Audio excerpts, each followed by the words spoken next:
여러분들에게 부모님은 어떤 느낌입니까? 우리가 항상 상식적으로 생각하는 부모님의 그 마음을 보게 되면은 부모님은 항상 따뜻함의 모습을 갖습니다. 그래서 자녀들이 힘들고 어려운 순간에도 부모는 항상 든든한 버팀목이 되어주고 우리를 항상 그 어려움의 자리에서 또 외로움의 자리에서 유일하게 알아주시는 것이 부모님일 겁니다. 근데 전부가 다 그런 것은 아니에요. 여러분들 중에서는 부모님을 딱 떠올리면은 상처가 크신 분들도 있습니다. 부모님으로부터 어릴 때 폭력을 행사받아서 기억이 항상 아버지 하면은 때리는 그런 모습, 어머니 하면은 항상 손찌검을 하는 그런 모습이 기억되는 우리 성도분들도 있을 겁니다. 하지만 우리가 이것만은 기억했으면 좋겠어요. 좋은 이미지든 나쁜 이미지든 그 안에 부모의 심정과 마음은 때로는 우리가 다 헤아리지 못하는 부분이 분명히 있다는 겁니다. 우리가 지난 한 주간 욥기의 말씀을 봤는데 욥기 속에 고난을 여러 사람들이 이야기하잖아요. 고난의 원인, 고난의 이유, 왜 고난받는지 이야기하지 않습니까? 그러나 하나님은 고난에 대해서 어떤 설명도 하지 않으세요. 욥기 38장서부터 41장의 내용을 통해서 오히려 하나님은 이 천지에 운영되는 질서의 부분들을 이야기하십니다. 그건 인간이 다 헤아릴 수 없는 부분이에요. 어떤 사탄에 의해서 너가 그런 고난을 받는다도 아니지만은 하나님께서는 그 원인을 누구에게도 돌리지 않고 욥에게 말씀하시는 것이 그 고난 속에서도 하나님이 내가 너희와 함께 한다라는 것을 보여주시는 것이 바로 욥기의 모습입니다. 사랑하는 성도 여러분들, 지난 금요일에는 여러 지자체들과 또 여러 기관 단체들에서 어버이날을 맞아서 효행상을 이렇게 드리는 일들이 굉장히 많았습니다.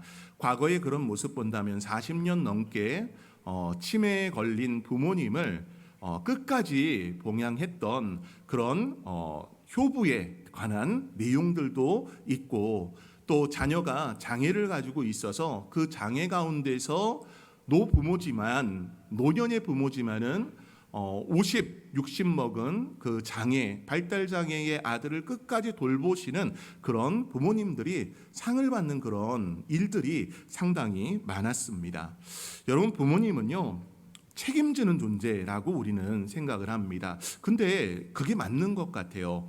부모님 하면은 저는 딱 느낌이 책임의 부분입니다. 저의 아버지를 생각하면은 책임의 부분이 굉장히 강하셨던 분 같아요. 물론 지금은 이 땅에 계시지 않고 하나님의 그 품 안에 계시지만은 생각을 해보면 아버지는 항상 뭔가를 책임지셨어요. 가족을 책임지시고 자녀를 책임지는, 당신의 그 삶이 어찌 되든 간에 책임을 지시는 모습을 보였습니다. 부모는 자녀를 위해 살아갑니다. 내가 못 먹어도 자녀는 먹이려고 하고, 내가 못 입어도 자녀는 입히려고 하며, 나는 꿈을 접어도 내 자녀는 미래를 열어주고자 하는 것이 부모님의 그 마음인 것 같아요. 그런데 우리는 어느 순간 깨닫습니다. 우리가 끝까지 책임져 줄 수 없는 존재라는 겁니다. 효행상을 받은 이 며느리나 또 발달 장애를 가지고 있는 아들을 돌보는 그 부모 어머니나 끝까지 책임져 주고 싶지만 끝까지 책임져 주지 못합니다. 언제 그렇습니까? 내가 무너질 때입니다. 내 인생이 완전히 무너지고 내가 피폐해지고 심지어는 내가 이 땅에서 먼저 하나님의 부르심을 받는다면은 우리는 끝까지 책임져 줄 수 없는 존재라는 겁니다. 그런 무력감 때문에 우리는, 또 부모님들은 그 자리에서 울게 만듭니다. 내가 이 자녀를 끝까지 책임져 줄 수 없구나. 내가 이 부모님들을 끝까지 책임져 줄 수 없구나. 여러분, 욥도 그런 자리를 경험을 했습니다. 욥은 한순간 모든 것을 다 잃어버렸어요. 모든 것이 다 무너졌습니다. 그가 가지고 있던 재산이 다 한순간 다 날아가 버렸고, 그의 자녀들이 한순간 죽임을 당했고 자신의 건강까지도 피폐해졌으며 사람들은 과거에 나를 존중했지만 욥을 존중하지 않는, 심지어 그들의 친구조차도 정죄하는 그런 모습을 보이는 삶을 살아갑니다. 오늘 욥은 그 상황 속에서 여전히 내 인생의 모든 것은 무너졌어도 끝까지 남아있는 것 하나는 있다라고 말합니다. 끝까지 남아있는 그 하나는 뭘까요? 바로 믿음입니다. 여러분, 아무것도 아닌 것 같지만 우리의 삶의 모든 모습이 다 무너져도 남아있어야 할 한 가지만 있으면 됩니다. 여러분, 그것이 무엇일까요? 세상의 사람은 건강만 가지고 있으면 다시 일어설 수 있다고 말합니다. 돈을 잃어버리고 가난뱅이가 되어도 좋은 아이디어 하나만 가지고 있어도 출세, 성공할 수 있다고 말합니다. 하지만 하나님 앞에서는 믿음만 가지고 있으면, 이 믿음에 조금의 믿음이라도 있으면 우리를 다시 살리심의 역사가 있음을 오늘 욥기를 통해 보여줍니다. 자, 그러면 욥기의 말씀으로 우리 들어가 볼까요? 우리가 읽은 욥기 19장은 전체 욥기 42장 중에서 가장 어두운 장면 중 하나라고 할 수 있습니다. 욥은 단순히 경제적으로 실패한 사람이 아닙니다. 고대 사회의 관점을 좀 봐야 돼요. 오늘날의 관점보다는 고대의 관점을 좀 우리가 생각을 해서 보면은 욥은 모든 것을 다 상실해버린 사람이라고 할 수 있습니다. 왜 그러냐? 일단 욥은 자녀들을 모두 다 잃어버렸습니다. 한순간에 자녀들이 다 죽지 않았습니까? 자녀들은 어떤 역할을 할까요? 오늘날 같은 경우 자녀 없이 살아도 된다라는 그런 사람들을 종종 보게 됩니다. 비혼주의자라든가, 또 결혼을 했는데 자녀를 출산하지 못해서 부부가 일평생 그냥 사는 부부들도 종종 보게 됩니다. 자녀의 모습을 본다면요, 고대 사회에는 그 집안의 미래입니다. 그 집안의 미래라는 것은 자녀가 없으면 그 집안 자체가 문을 닫는 겁니다. 그 집안 자체가 끝나는 거예요. 또한 그의 재산은 한순간 모든 도둑들과 또 하나님의 역사 가운데서 다 사라져 버렸습니다. 물질이 사라진다는 것은 뭘 의미할까요? 하나님이 복 주신다는 관점이 굉장히 강했어요. 그런데 하나님의 복의 증거인 이 재산이 한순간 다 사라졌다는 것은 사람들의 눈에 봤을 때 욥은 하나님의 복 가운데 거하는 자가 아니라 하나님의 저주 가운데 거하는 자로 해석이 되게 됩니다. 또 하나, 그의 명예입니다. 욥은요, 이 동방에서 자기가 살고 있던 지역에서 존경받던 사람이었습니다. 하지만 그 공동체 안에 많은 사람들의 존경이 한순간 가치 없이 되어버리고 말합니다. 욥은 이 세 가지를 다 잃습니다. 자녀도 잃었고 재산도 잃었고 명예도 잃습니다. 욥은 살아있지만 이미 죽어있는 사람 취급을 받고 있었습니다. 사람이 정말 힘든 건요, 고난 자체보다도 오해받는 고난일 것입니다. 친구들이 와서 말합니다. 너가 죄를 지어서 망한 것이다. 욥은 억울했습니다. 그러나 누구도 자기 마음, 욥의 마음을 이해해 주지 못했습니다. 바로 그 자리에서 욥은 말합니다.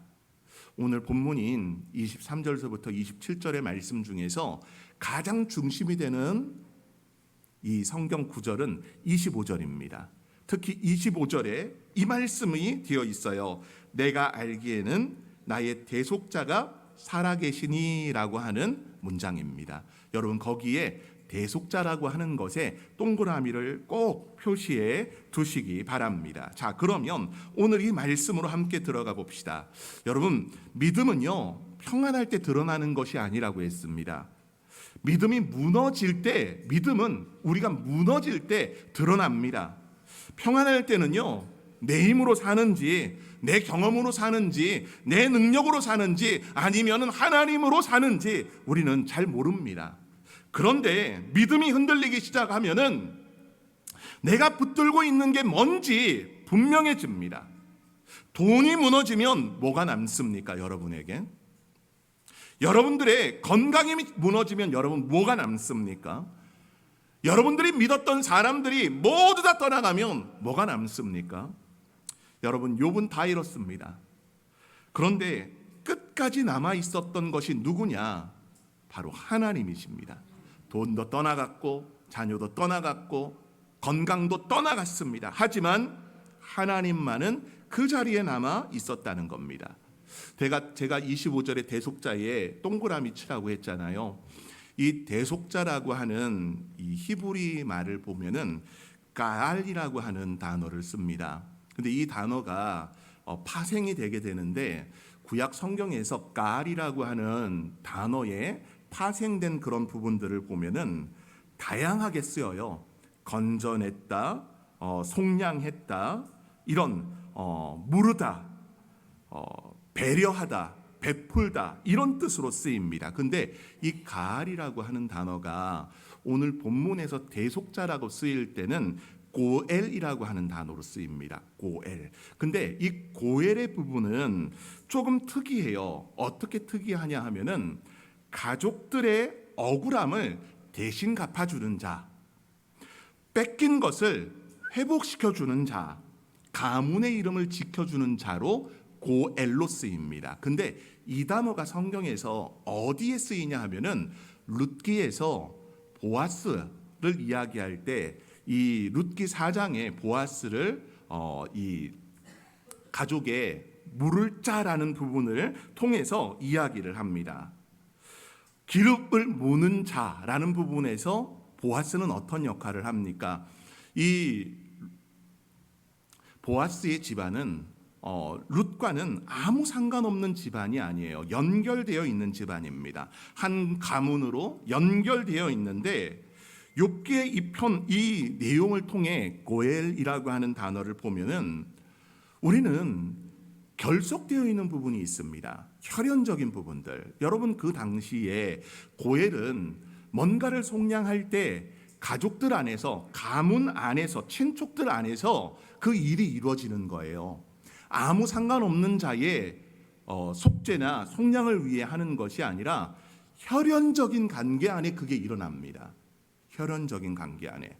여러분, 종종 저런 얘기를 들을 때가 있습니다.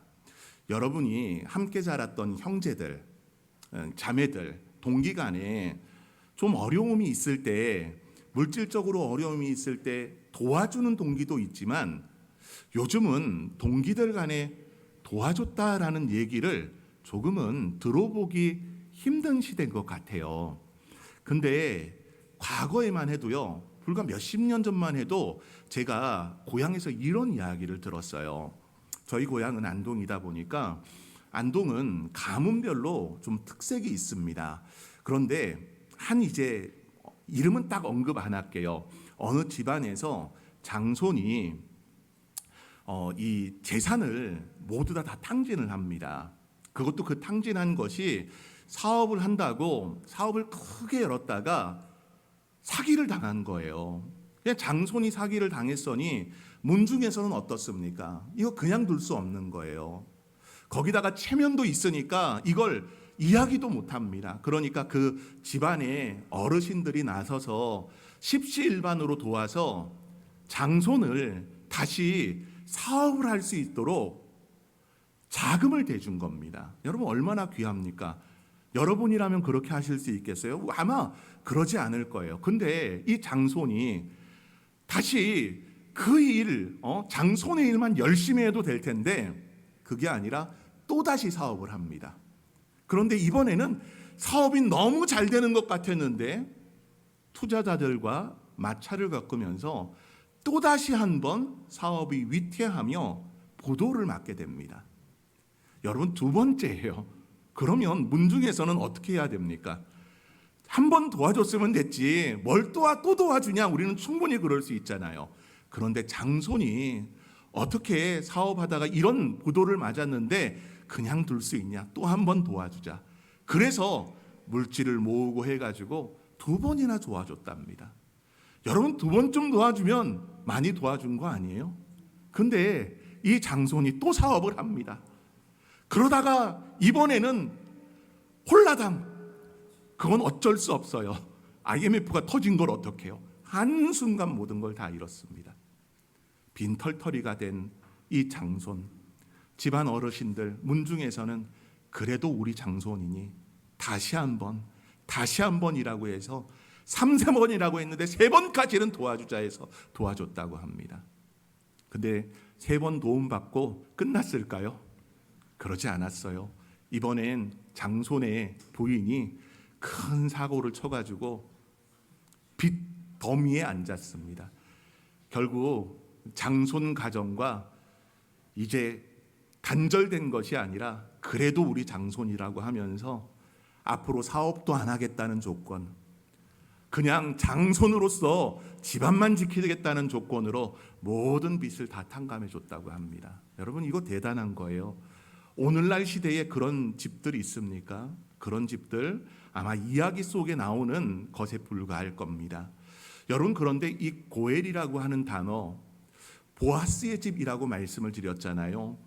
오늘 이 기업물을 자로서 대표적인 역할을 한 것은 구약시대의 고엘입니다. 욥은 지금 이 대속자로서 세상 모두가 나를 버렸어도 끝까지 내 편에 되어주는 분이 계심을 고백을 합니다. 여러분, 이거 아브라함 시대에, 욥은 아브라함 시대 사람이거든요. 이 욥이 그런 고백을 하는 것이 얼마나 대단합니까? 친구들도 욥을 정죄했고 사람들도 욥을 다 떠났습니다. 몸은 썩어져 들어갑니다. 그런데도 욥은 말합니다. 나는 안다. 나를 끝까지 책임지시는 분이 살아계시다고 말합니다. 오늘 우리도 그렇지 않습니까? 살다가 보면 깨닫습니다. 사람은 끝까지 책임져 줄 수 있다고 말하는 사람은 여러분 그리 많지 않다는 겁니다. 부모도 자식을 위해서 평생 살아가지만 우리가 끝까지 책임져 줄 수 없는 존재입니다. 욥이 말하는 것처럼 사람은 다 떠나도 하나님은 끝까지 나를 책임지신다는 것, 여러분 이것이 바로 욥에게 있어서 복음이었습니다. 그렇다면 이 복음은 우리에게도 복음입니다. 예수님은 단순히 돕는 자로 오신 것이 아니라 우리의 고엘로 오셨다는 겁니다. 우리의 대속자로, 우리를 대신해서 수치를 당하셨고 우리를 대신해서 값을 치르셨고 우리를 대신하여 죽임을 감당하셨습니다. 성도의 인생은 그래서 결코 망하지 않는 겁니다. 마지막 책임자가 누구이기 때문에? 하나님이시 때문입니다. 욥은 이런 상황에 살아계신 하나님을 붙듭니다. 욥의 상황은요, 하나도 변하지 않았습니다. 여전히 병들어 있었고 여전히 친구들로 말미암아 정죄당하고 있었고 여전히 욥은 억울하다고 생각합니다. 하지만 욥 안에 뭐가 달라졌을까요? 현실보다는 하나님을 보기 시작했다는 겁니다. 하나님을 보면서 욥이 말하는 것을 한번 보십시오. 26절 27절, 내 가죽이 벗김을 당한 뒤에도 내가 육체 밖에서 하나님을 보리라. 내가 그를 보리니 내 눈으로 그를 보기에 낯선 사람처럼 하지 않을 것이라 말씀합니다. 여러분, 우리는 자꾸 상황을 기준으로 삼으려고 합니다. 하지만 우리의 모든 상황에 하나님이 계심을 바라볼 수 있는 성도가 되길 원합니다. 잘 되면 하나님이 하신 것 같고 무너지면 하나님이 안 계신 것 같은 그런 마음들, 우리가 갖는 생각인데 욥은 그 반대로 말합니다. 자신의 상황은 죽어가고 있지만 하나님은 살아계시다. 자신의 그 상황을 바라보면서 믿음은 현실을 부정하는 게 아닙니다. 우리의 현실보다 크신 하나님을 바라보는 겁니다. 그래서 욥은 내가 알기에 라고 말합니다. 친구들은 충분하게 설명했습니다. 분석하고 판단하고 욥에게 말합니다. 나는 설명할 수 없지만 알고 있다는 겁니다. 뭘? 참된 믿음의 주 대신 나의 대속자가 되어주시고 여전히 살아계시고 함께 계신 하나님을 안다라고 말합니다. 여러분, 우리는 신앙생활하면서 뭔가를 증명하려고 하는 것이 아닙니다. 때로는 믿음은 증명되지 않는 부분들도 있어요. 믿음은 모든 것을 다 초월할 때가 있다는 겁니다. 사랑하는 성도 여러분들, 참된 믿음은 모든 것을 이해하는 데서부터 오는 것이 아닙니다. 우리가 소위 이야기하는 하나님을 아는 지식, 예수를 아는 지식, 성령을 아는 지식 중요합니다. 성경에 있으니까요. 하지만 이 부분을 다 모른다고 해도 우리의 삶에 하나님을 경험함 가운데 오는 그 은혜의 역사, 그 확신을 놓치지 않는 성도들 되기를 소망합니다. 여러분들의 많이 울어본 자리에서 여러분들의 눈물을 닦아주신 주님, 다윗의 눈물을 닦으시고 그 눈물을 헤아리신 주님이 여러분들의 눈물을 닦아주십니다. 많이 무너져 본 자리에서 하나님을 바라봤고 하나님을 의지해 봤더니 나를 세우심을 경험했던 그것은 요셉이 경험했던 그 감옥에서의 처지와 노예로서의 신분의 그 시간처럼 우리를 다시금 일으키시는 시간이 있음을 우리는 기억해야 됩니다. 그것이 바로 하나님은 살아계시기 때문입니다. 사랑하는 성도 여러분들, 고난은요, 고대 사람들에게 있어서 고난은 저주였습니다. 질병은요, 자신이 믿는 신에게서 버림받는 것이었습니다. 죽음은요, 끝이었습니다. 하지만 욥은 선언합니다. 모든 것이 끝난 것 같아도 나를 끝까지 책임져 주시는 대속자는 살아계시다는 겁니다. 여러분, 세상도 말합니다. 너 한번 실패해서 넘어지고 망가지면 인생 끝난다고 말합니다. 무너져버리면 더 이상 너를 알던 사람들이 외면할 거라고 말합니다. 여러분, 실제 그렇지 않습니까? 여러분들이 승승장구할 때는 사람들이 모이지만은 여러분들이 한 번 부도를 맞고 한 번 어려움을 받을 때 외면하는 사람들이 분명히 있습니다. 그 사람들은 뭘 본 겁니까? 여러분들의 물질, 돈을 본 겁니다. 여러분들이 가지고 있는 권력, 명예를 본 겁니다. 하지만 끝까지 옆에 있어주는 사람은 그리 많지 않다는 겁니다. 그 끝까지 그 책임을 져주시는 분은 오직 한 분, 예수님 한 분뿐이라는 사실입니다. 여러분, 오늘은 어린이 주일입니다. 어버이 주일입니다. 이 어버이 주일 부모는요, 자녀들에게 좋은 것을 주고 싶어 합니다. 그런 마음 없습니까? 아마 지금 대학을 다니고 또 중고등학교를 다니고 유초등부에 있는 우리 믿음의 지체들을 둔 부모님들은 자녀들이 좀 더 우리보다 나은 환경에서, 좀 더 좋은 교육 환경에서, 좀 더 좋은 미래를 자녀들에게 열어주려고 하지 않습니까? 욥기를 보면은 부모가 막아줄 수 없는 폭풍이 있음을 우리에게 보여줍니다. 부모가 대신 살아줄 수 없는 순간이 분명히 옵니다. 물론 자녀들을 향해서 해줄 수 있다면 다 해주면 좋지요. 하지만 폭풍이 올 때 그 폭풍은 모든 것을 한순간 쓸어갑니다. 하지만 부모가 자녀에게 남겨줄 수 있는 가장 큰 유산, 여러분 뭐라고 생각하십니까? 세상에서는 이런 말 합니다. 물고기를 잡아서 주기보다는 물고기 잡는 법을 가르쳐 주라. 여러분, 우리의 믿음의 부분도 마찬가지입니다. 신앙을 물려주는 겁니다. 여러분들의 믿는 믿음을 물려주는 겁니다. 물질은 한순간 사라질 수 있습니다. 여러분, 솔로몬이 일어났던 많은 금은 보화들, 로보암 때 가면 어떻습니까? 금방패, 커다란 금방패를 만들고 작은 방패들을 만들었는데 한순간 애굽이 모든 것을 다 가져가 버리지 않습니까? 물질은 사라질 수 있는 겁니다. 100억을 물려준다고요? 여러분, 자녀가 한순간 도박에 빠져서 그 100억 한 달도 안 돼서 다 잃어버릴 수 있습니다. 건강을 물려줄 수 있다고요? 여러분, 건강 물려줄 수 있습니다. 하지만 건강도 우리를 장담하지 못합니다. 교통사고 한 번에 건강했던 사람이 하반신 마비가 오고 하는 것을 보게 됩니다. 여러분, 좋은 인맥 물려주면 된다고요? 맞아요. 좋은 인맥 좋습니다. 하지만 그 좋은 인맥도 언젠가는 여러분들을 떠나고 외면한다는 사실을 기억하십시오. 세상은 끊임없이 변하기 때문입니다. 변하지 않는 것이 있습니다. 무엇입니까? 믿음의 주 대신 예수 그리스도는 변치 않는다는 사실입니다. 살아계신 하나님을 붙드는 믿음은 우리의 인생을 끝까지 책임져 주신다는 것을 기억하시기 바랍니다. 우리 그러면 이런 이 질문이 생길 거예요. 어떤 부모님은 이야기합니다. 제가요, 제 자녀들에게 해준 게 전혀 없는데요. 교회 다니면서도 제 자녀에게 뭔가 해준 게 없어요 라고 말합니다. 여러분, 그렇지 않아요.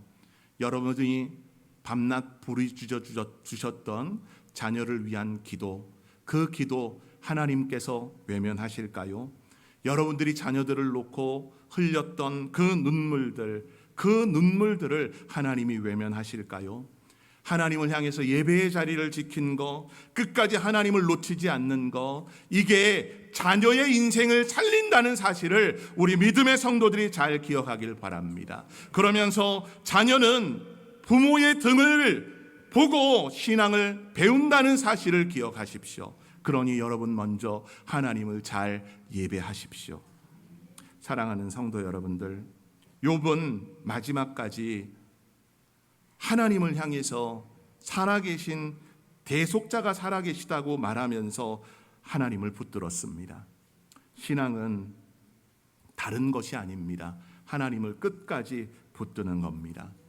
예수님이 여러분의 고엘이 되셔서 여러분을 끝까지 붙드시고 여러분의 구속자가 되어주셨습니다. 여러분을 대신해서 수치를 당해주셨고 여러분들의 대신해서 버림을 받으셨으며 우리를 대신해서 십자가에 달리셨습니다. 십자가를 바라보면 놀라운 사실 한 가지를 발견하게 됩니다. 그것은 욥이 자녀를 잃었고 사람들에게 버림받았고 몸은 온통 찢어지는 고통을 당했습니다. 그런데 예수님은 이 모든 고통의 가장 깊은 자리까지 내려오셨습니다. 그 이유가 무엇 때문입니까? 하나님의 사랑 때문입니다. 그렇다 한다면 그 사랑 안에서 우리가 이제 세상에 무엇을 갖느냐 보다 무엇을 물려주느냐, 자녀들에게 믿음을 물려주고 믿음을 끝까지 붙드는 자들로 끝까지 세상 가운데 여러분들을 흔들지만 믿음을 끝까지 지켜가는 은혜의 역사가, 믿음의 주 대신 예수를 바라보는 은혜가 우리 새로 난 모든 가족들 위에 있기를 소망합니다.